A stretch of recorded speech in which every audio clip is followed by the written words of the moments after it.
Silakan kau jadi Menteri ESDM, tapi jangan rusak lingkungan. Gaspol Menteri ESDM. Ini gaspol atau rem-rem? Ini gaspol atau rem-rem? Kalau saya gas rem. Ya kan? Ya, Ibu Bapak, saudara-saudara sekalian, mohon berkenan simpan dulu. Setelah itu kita dengar ceramah dulu sekejap saja. Ibu Bapak, saudara-saudara sekalian, teristimewa yang kita hormati Sahibul Bait, mantan ketua HIPMI yang insya Allah dimuliakan dan dirahmati Allah Subhanahu wa Ta'ala. Saya lebih senang panggil Bung Bahlil. Ketika selesai dilantik Bapak Prabowo, seluruh yang merasa dirinya dekat dengan Pak Prabowo dan merasa dirinya berhak jadi menteri, siap semua ditelepon. Ya kan? Menunggu telepon. Ternyata yang merasa tidak semua ditelepon. Terbatas yang ditelepon. Lalu diteleponlah mereka yang dianggap layak menemani Pak Prabowo jadi menteri. Salah satu di antaranya Bung Bahlil. Jangan terlalu cepat gembira. Tenang dulu. Nah. Sudah itu, maka dikumpul mereka, dikasih baju tentara. Untuk apa? Saya tidak tahu apa namanya dulu itu. Ya itu yang saya maksud ya. Nah, sudah itu tentu pada saat itu dikasih pelatihan, diisi otaknya, diperbaiki karakternya supaya apa? Sama visi misinya Pak Prabowo. Apakah hebatnya pada saat dia dilatih? Apakah dia berprestasi pada saat dia dilatih di tempat itu? Tentu bukan. Selesai Pak latihan, kau amalkan itu pelatihanmu. Begitu juga Ramadan. Allah tidak semua panggil.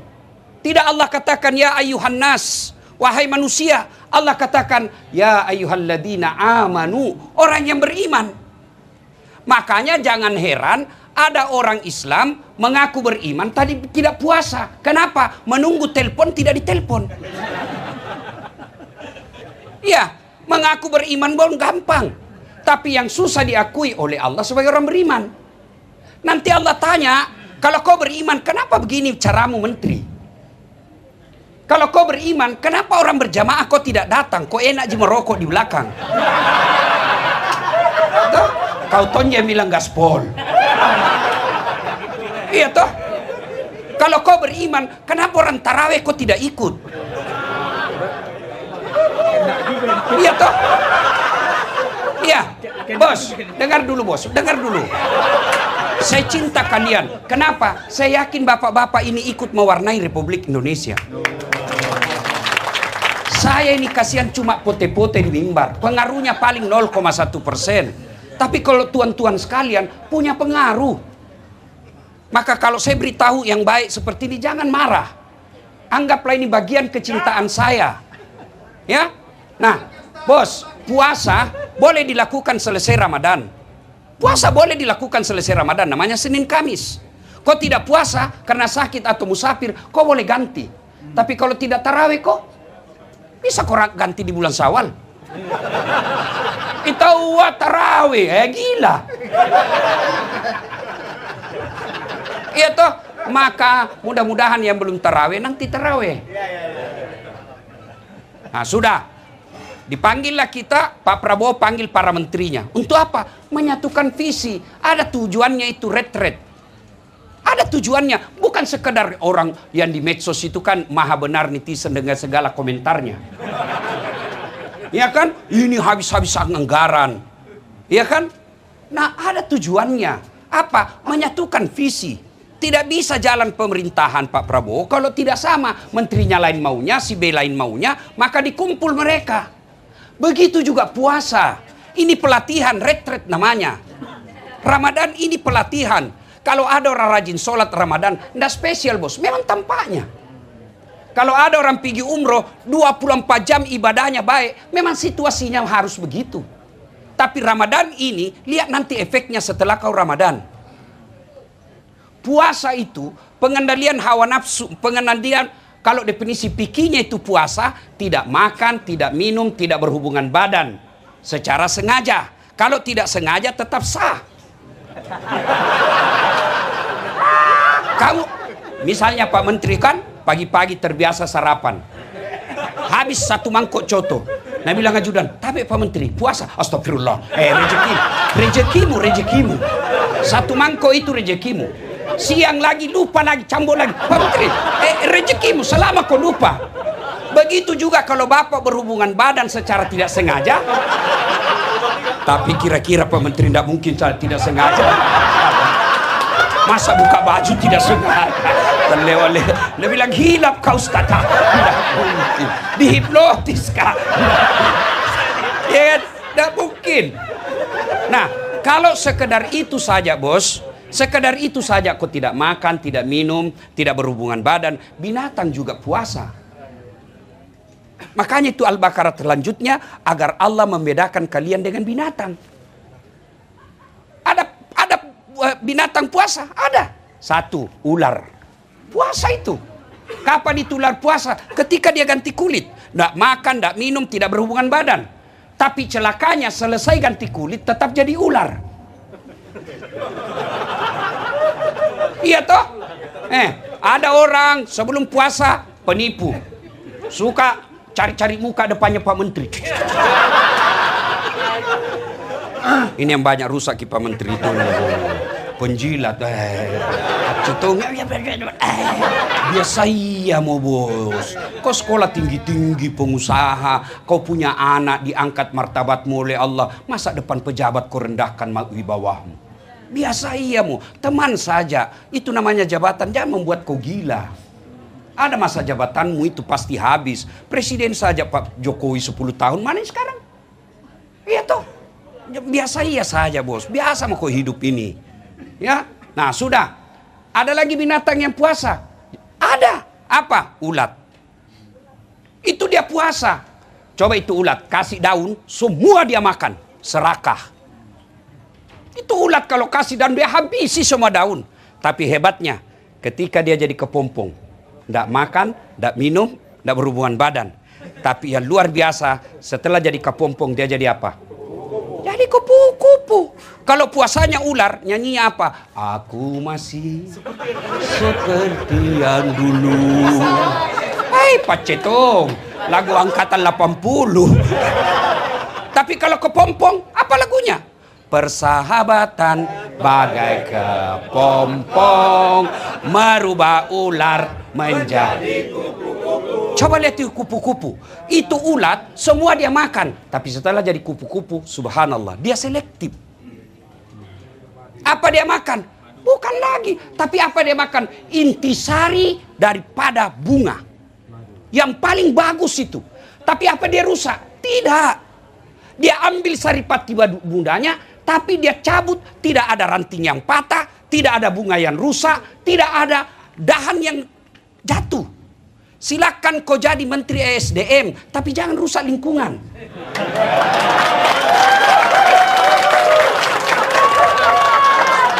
Ya. Oke. Silakan kau dekat dengan Pak Menteri, tapi jangan kau rusak Pak Menteri. Karena kadangkala kasihan Pak Menteri mau normatif hidupnya, tapi datang kok mas semes. Anu Pak, ini kan kita sama-sama dari HIPMI.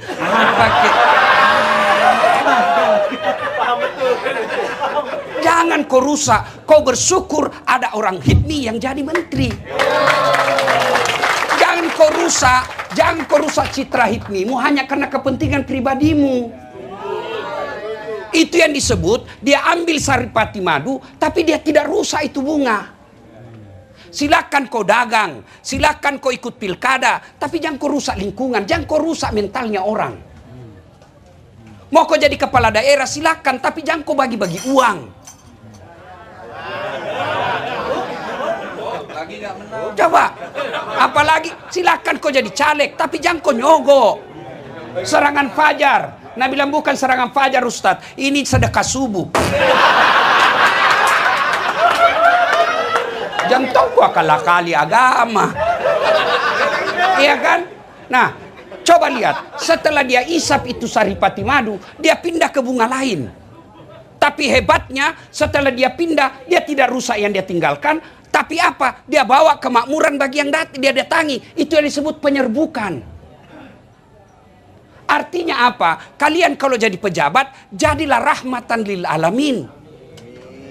Kalian kalau jadi pengusaha, silahkan, tapi jangan kau rusak ekonomi Indonesia. Kalian kalau jadi netizen pengamat, boleh kau tidak senang sama seseorang, tapi tetap cintai Republik Indonesia. Kau boleh tangkap itu orang-orang korupsi Pertamina, tapi jangan kau rusak Pertamina. Kenapa? Itu milik negara. Itu yang disebut menjadi rahmatan lil alamin. Inilah makna dari hadis Nabi, hairun nas anfa'uhum linnas. Sebaik-baik manusia adalah yang paling banyak manfaatnya buat orang lain. Biar kau hitam jidatmu, Senin Kamis kau puasa, 3 kali kau tadarus hatam Quran Ramadan, tapi tidak ada orang suka kau. Itu bukan orang mulia di hadapan Allah. Orang mulia di hadapan Allah, orang yang paling banyak manfaatnya. Meskipun barangkali lupa taraweh, tapi semua yang pulang ini dapat amplop.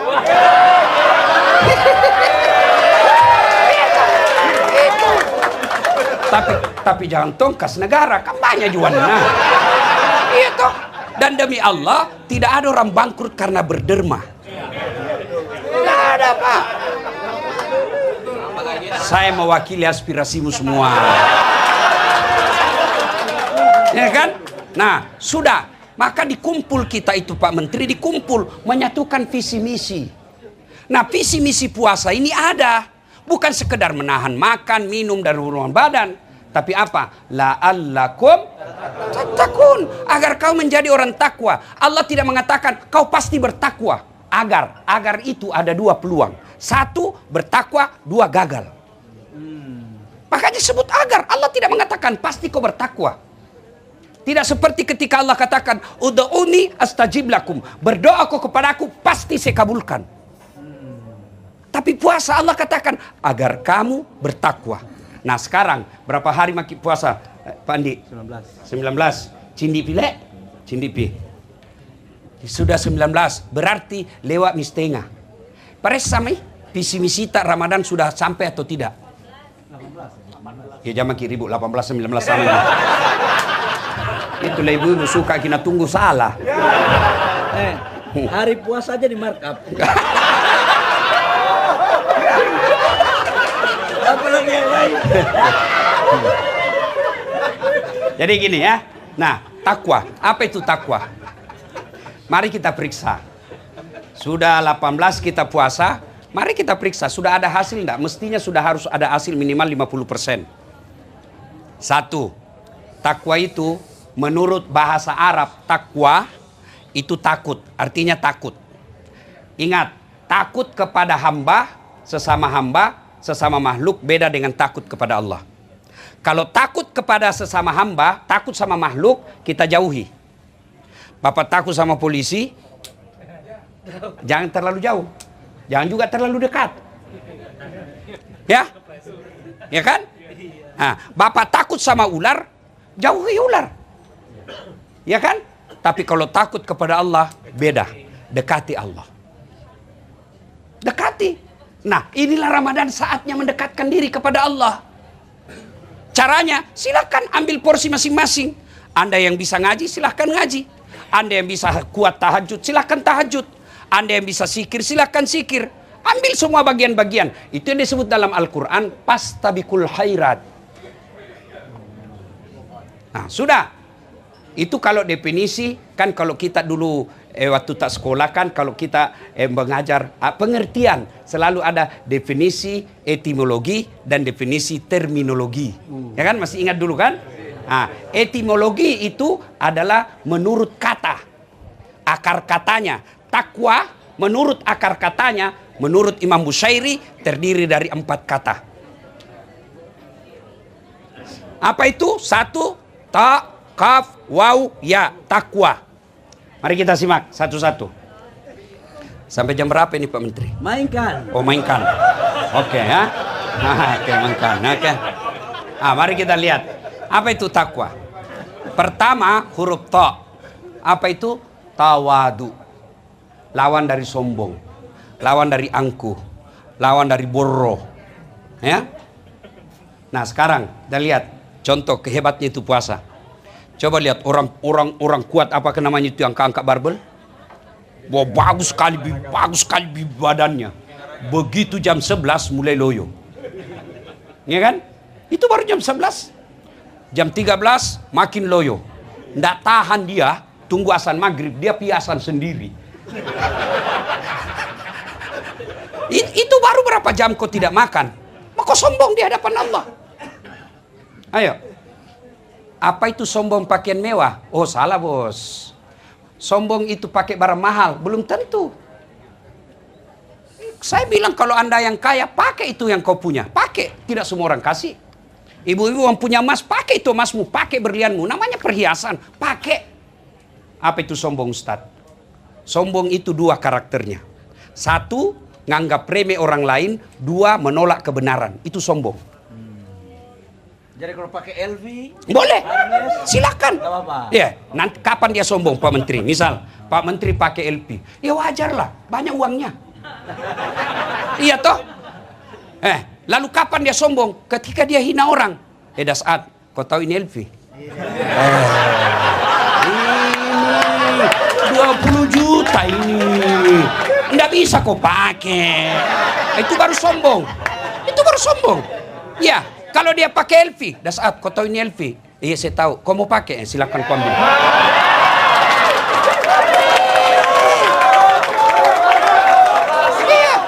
Iya, enggak dilarang. Ya, silakan pakai. Kapan? Bapak-bapak pakai baju krokodil, cap buaya. Yang katanya kalau asli buayanya menghadap ke dalam, kalau palsu menghadap keluar. Dia kepalanya menghadap buaya darat. Iya kan? Kapan sombong? Ketika kau Dasat, ini krokodil di Singapura ini. Nggak bisa kau beli kau. Itu baru sombong. Nganggap remeh orang lain. Itu Abu Lahab, dia tahu Nabi orang baik. Dia tahu apa yang disampaikan Nabi benar. Tapi dia tidak mau terima. Kenapa? Karena dia bilang apa? Muhammad anak baru kemarin. Bani Hasim, suku saya lebih tinggi. Abu Lahab bilang, kenapa kemanakanku? Saya lalu om nak angkat. Dia sombong, kenapa? Dia menolak kebenaran. Nganggap remeh orang lain. Jadi selama bapak pakai barang mahal, tidak menolak orang lain, silakan. Tidak meremehkan orang lain. Yang penting kamu mampu. Mau kau pakai, tapi kau curi uang negara, bukan cuma sombong, kau perampok. So, apa yang menyebabkan orang datangnya sombong kata Nabi? Satu, tambahnya jabatan. Yang tadinya dari Papua. Yang kau lihat Pak Menteri. Saya Pak Menteri di mimbar ini saya mengaku Bapak orang hebat. Iya Pak. Terlepas dari kontroversi, orang dengki, orang jago Pak. Bisa jadi menteri. Nggak diperhitungkan dulu, tapi bisa jadi menteri. Lebih dari 10 tahun. Terlepas ada kontroversi, masing-masing semua orang mau. Ketua Golkar pula. Tapi jangan membuat kau sombong. Kenapa? Ada batasnya. Iya kan?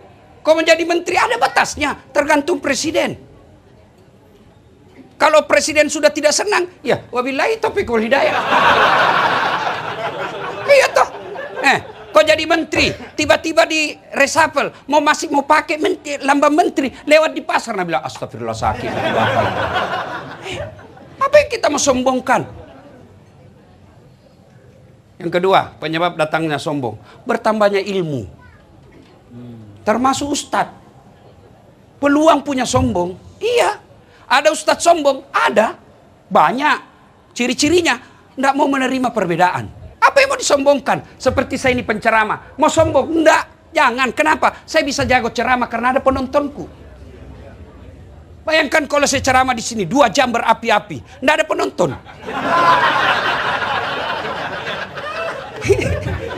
Lewat Pak Menteri, belem-belem. Iya kan?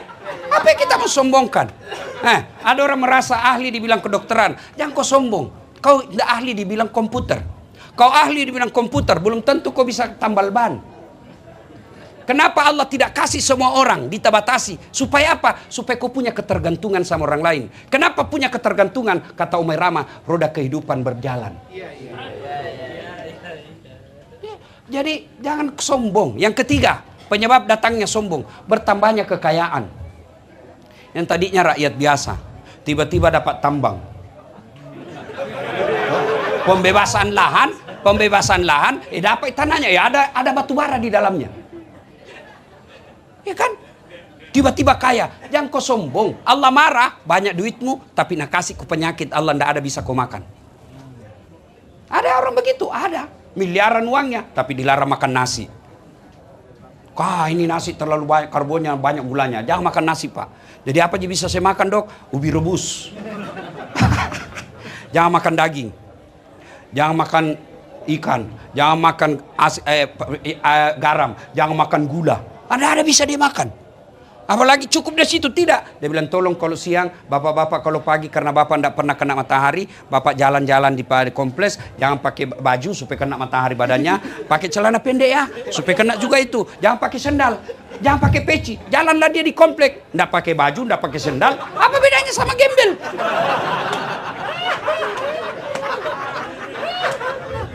Jangan ketawa, saya serius ini. Nah, yang keempat, bertambah sebab datangnya sombong, yaitu bertambahnya popularitas, makin terkenal. Jangan sombong, semua ini ada batasnya. Ya, ada manusia, Pak, semua dimiliki yang 4. Dialah pejabat tinggi, raja, cakep, terkenal, bahkan elektabilitasnya paling tinggi sedunia. Namanya Firaun. Oh, paling tinggi elektabilitasnya itu. Biar non-muslim kenal juga, biar orang Amerika kenal juga, cuma namanya Ramses II. Iya kan? Tapi karena dia sombong, Allah ponis dia haram masuk surga. Kalau kita, bos, masih 50-50.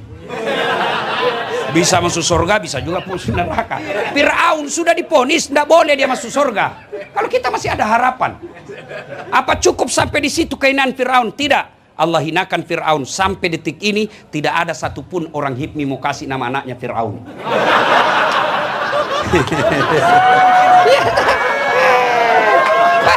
Padahal terkenal. Jangankan kasih nama, dituduh kok saja Fir'aun marah sama kau. Iya kan? Orang yang berpuasa berhasil, makin tinggi jabatannya, makin tinggi ilmunya, makin populer, makin kaya, dia makin tawadu. Berhasil puasamu. Yang kedua, taqaf, qanaah. Apa itu? Merasa cukup dengan apa yang dimiliki. Coba lihat kalau mau puasa, buka. Rasanya semua makanan mau dihantam. Ya tahu kalau mau buka, jalan kote, palu butung. Enggak tahu saya kue-kue Jakarta. Rasanya pokoknya semua mau diambil, Pak. Tapi begitu masuk kurma 3, 1 teguk air zam-zam, dihambar semua rasanya yang ada di depan kita. Sebelum buka itulah nafsu, setelah buka itulah kebutuhan. Saudaraku, berapa banyak orang dipermalukan dan dihina sehina-hinanya di dunia karena tidak punya kepuasan. Saya kalau lihat orang kaya, pejabat, masih korup, saya bilang, apa pila gitu? Kau punya ajudan, tidak pernah ada orang disakiti. Musuhnya pun hormat sama beliau. Akhlaknya baik, ibadahnya sampai bengkak betisnya kalau sholat sunnah. Tapi apa dia pernah merasa miskin? Tidak. Padahal pernah suatu ketika 3 hari 3 malam tidak makan sampai Hasan Husain pucat gara-gara cucunya tidak makan. Itu Nabi, bos, Nabi. Lalu kenapa kita banyak utang? Kenapa kita banyak proposal kiri kanan sampai hilang kita punya harga diri? Karena kau tidak merasa syukur dan puas dengan apa yang kamu miliki. Tidak mungkin Allah ciptakan seorang hamba manusia tanpa Allah sertakan rezeki dengannya. Begini, supaya gampang dipaham. Allah kasih kita rezeki 7. Supaya enak, gaya hidupmu 6. Masih ada sepingmu 1. Tapi yang jadi masalah, Allah kasih kau 10, gaya hidupmu 15. Akhirnya pinjol. Ya baik kalau kau sendiri berutang, tapi kau datang kasih susah Pak Menteri. Minta apa kek Pak, di situ bisa penunjukan langsung apa kek apa. Kau merusak. Yang kau merusak. Ya. Bersyukur dengan apa yang kita miliki, pasti kaya. Yang ketiga. Wow. Apa itu? Wara. Apa itu wara? Mampu menjaga dirinya dari hal-hal subhat. Apa itu subhat? Bahasa politiknya main dua kaki. Abu-abu. Tidak jelas warnanya. Ini biasanya banyak kalau pilkada. Ya, main dua kaki. Subhat namanya kalau bahasa agamanya. Kalau kita berhasil puasa, jangankan yang subhat, ya, yang halal saja mampu kita tahan. Contoh, air putih, halal atau haram? Halal atau haram? Halal. Siang? Bukan haram, tahan. Buka pi. Istri di rumah halal atau haram?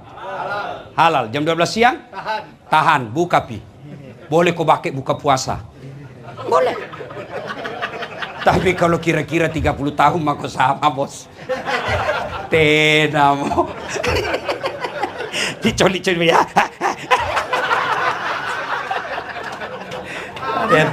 Kan ada yang tanya saya Pak Menteri.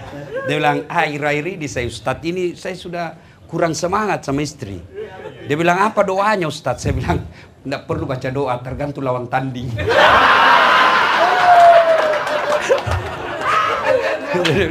Dia bilang, Ustaz, ada lagi yang tanya saya Pak Menteri, Ustaz, apakah doanya itu supaya berani hadapi istri?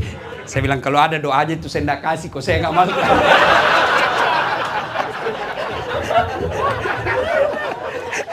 Ya kan? Ayo. Air putih, nasi, kalau kita orang puasa, kita tunggu. Boleh enggak pejabat? Glamor hidupnya, hedon, pamer-pamer. Tunggu sampai rakyat sejahtera. Boleh enggak pengusaha? Tunggu sampai pegawai-pegawaimu makmur. Itu orang berhasil puasa, mampu mengendalikan dirinya. Pengendalian hawa nafsu namanya. Dan yang keempat, ya yakin. Ini kunci segala-galanya. Yakin bahwa Allah melihat dan Allah mengetahui. KPK boleh kita permainkan. Barangkali karena kekuasaan dekat sama kita, kita bisa atur. Polisi boleh, barangkali jaksa bisa barangkali kita atur. Tapi ketahui Allah Maha tahu. Ya? CCTV boleh dimatikan, boleh dihancurkan. Tapi malaikat tidak mungkin bisa kosogo. Kau pegang tangan sekretarismu dalam kamar, barangkali tidak ada lihat kok. Tapi na close up ko malaikat. Para saudara sekalian, puasa sesungguhnya yakin apapun dia lakukan, dimanapun dia berada, Allah tahu. Maka orang seperti ini yang disebut oleh waskat, bukan pengawasan melekat, tapi pengawasan malaikat.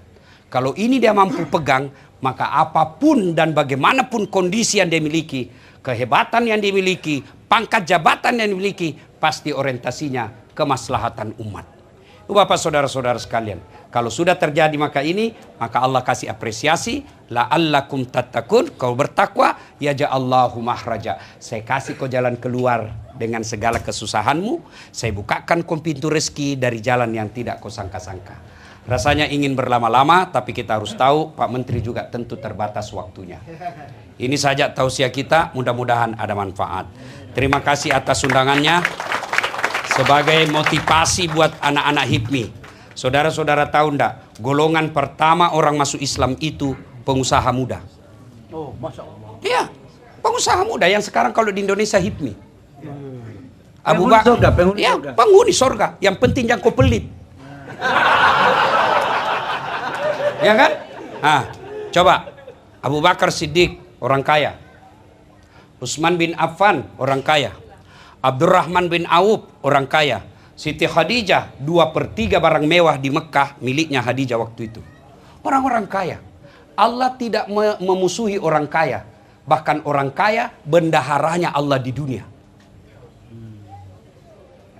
Anak-anak muda seperti ini, Masya Allah, kalau orang tua kaya wajar. Tapi kalau anak muda dia jadi kaya dan dia dermawan, insya Allah makmur negara kita. Alhamdulillah. Alhamdulillah. Mudah-mudahan kalian yang hadir anggota HIPMI ini, Allah melimpahkan rezekinya. Allah jadikan hatinya pengusaha yang dermawan. Allah bahagiakan rumah tangganya. Dan Pak Bahlil, Allah kuatkan imannya. Allah kuatkan hatinya. Allah afiatkan sihatnya, badannya, dan bahagiakan keluarganya. Lebih dan kurangnya mohon dimaafkan. Usikum wa nafsi bitaqwallah fastabiqul khairat. Assalamualaikum warahmatullahi wabarakatuh.